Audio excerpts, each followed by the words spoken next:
সুপ্রিয় দর্শক, আসসালামু আলাইকুম। আমি এই মুহূর্তে দাঁড়িয়েছি চট্টগ্রাম ১ মিরেশ্বরে আসলে বারিয়াহাট পৌরসভা বাজারে।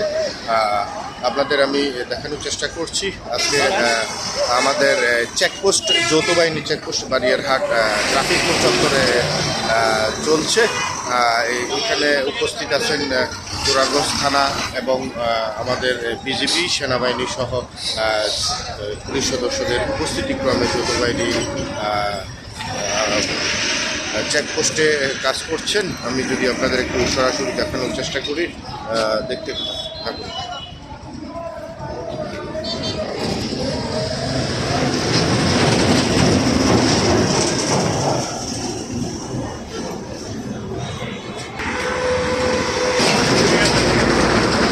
বারিয়ারহাট পৌরসভা চত্বরে যৌথ বাহিনী চেকপোস্ট এখন চলমান রয়েছে। আমি আপনাদের দেখানোর চেষ্টা করছি বন্ধুগণ।